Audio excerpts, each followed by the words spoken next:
annual Christmas bird count. Christmas bird counts in Trinidad would have started with Richard French, Right.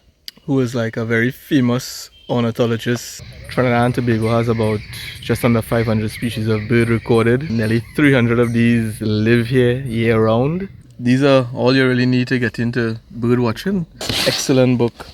Breaks down all the various species that we have in Trinidad. The little nerd in me got it autographed by Martin Kennefick.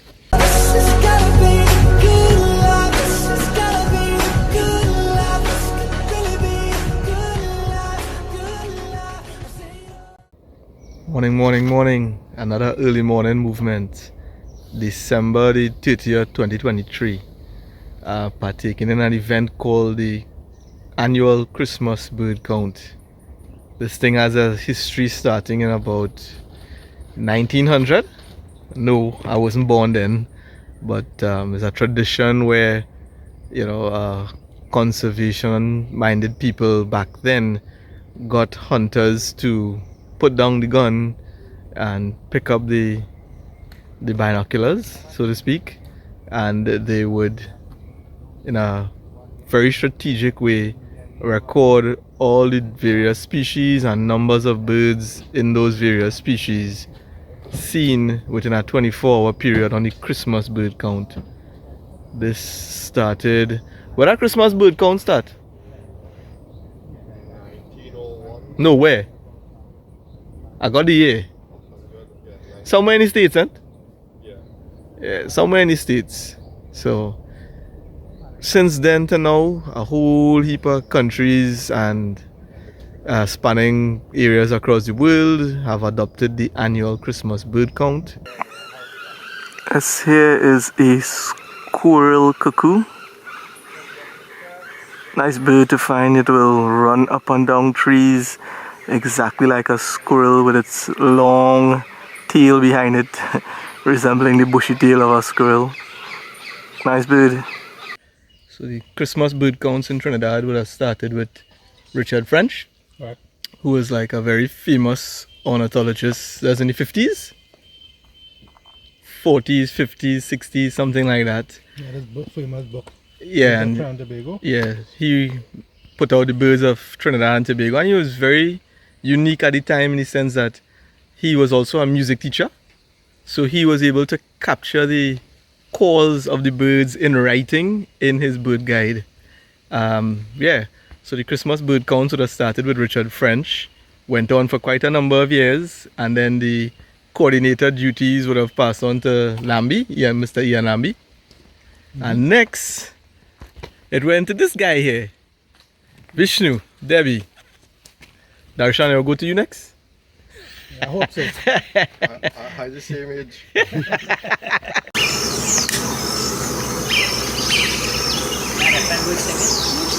How the Christmas bird count is conducted.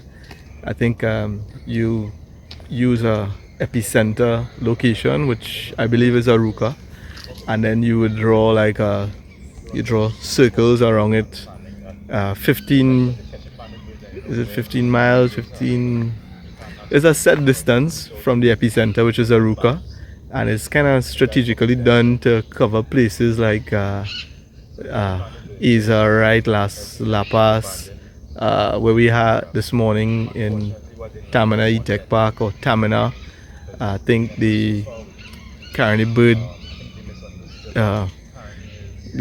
Sanctuary is also covered by it, the Aripo Livestock Station. So quite a number of areas are covered with the methodology that circumference from the epicenter.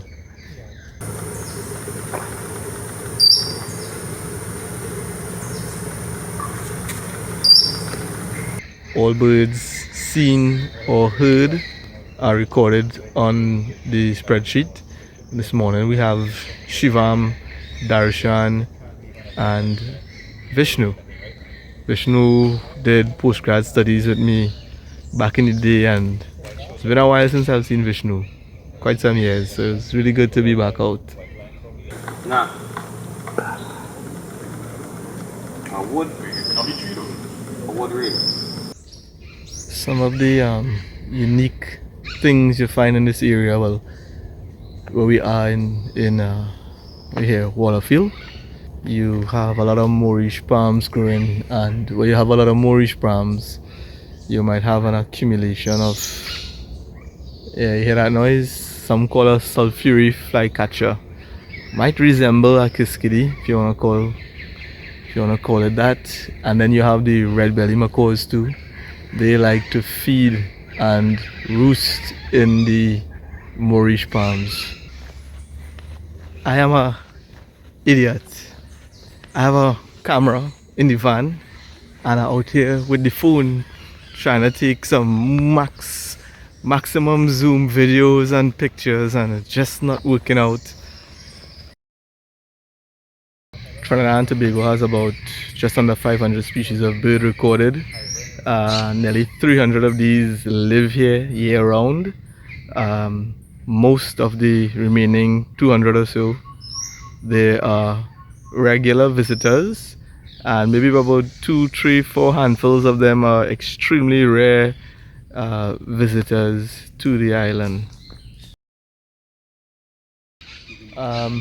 Something that is unique, I said the bird count is being done all over the world, and Trinidad and Tobago is the only country that has, what do you call it, an oil bird in the Christmas bird count list. Had to confirm if that's the same thing. And fellas getting excited by some movement up in the tree.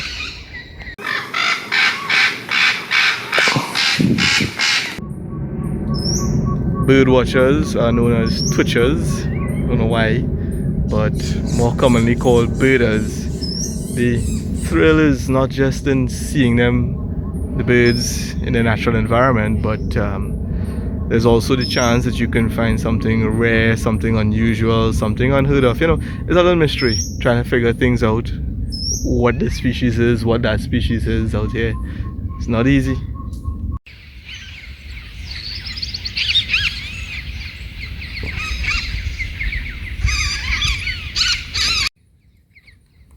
Alright, so we had the Frankie Budram racing strip, Wallerfield, and they built this strip on a portion of the south runway for the Wallerfield Air Base. Let me change my direction here.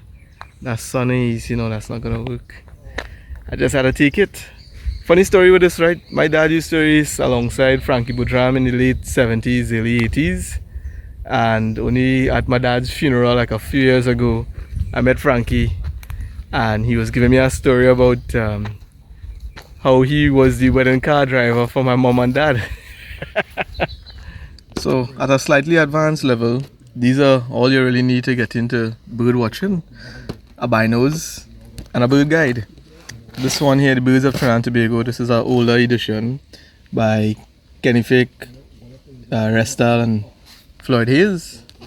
It's an older one, and I shouldn't really be keeping it in the field because the little nerd in me got it autographed by Martin Kennefick, and excellent book. Breaks down all the various species that we have in Trinidad and cues on how to tell them apart by physical differences, which is like the shape, the size, and sometimes by the call, and most times too by the environment. Birds are very, I won't say specific, but you could tell birds apart by the environments that you're in. We have a variety of environments in Trinidad and Tobago. We've got like mud flats, we've got sandy shores, rocky cliff faces, we have swamps, swamp forests, we have seasonal evergreen forest, we have littoral dry woodlands. What else we have? High altitude, yeah. And birds generally tend to fall within a category or the other. And of course, where you have the overlap of 2 or 3 different environments, you get the 2 or 3 different groups of birds. You have the birds of the everyday home and garden spaces too. You got like agricultural areas, yeah. Alright, so this is the form that we're using to record. You see on the top left, checklist for Repo, Wallerfield area, group leader, specific areas. And you have a long list of birds, several pages, and we just keep tallying on the numbers seen. Alright, as promised, we're on the north runway, and you all know this place was built during the World War era. The Americans put the base up here, and this was a major airfield. Look at the state of it. I mean, the concrete pretty solid. It's just the grooves in between where they would have, put cork in to allow for expansion and contraction of the concrete. That just overgrown my grass. All the way down on that side, I don't know if the control tower is still there. I don't know if we could drive to, the control tower will be there, somewhere there. I don't know if we could still drive to it, but we're here on a bird count mission, and we're not about our life right now to figure out if we could go or if we can't go. That's the eastern end, and that is where we just came out from, Maurice Way. And yeah, time to head home.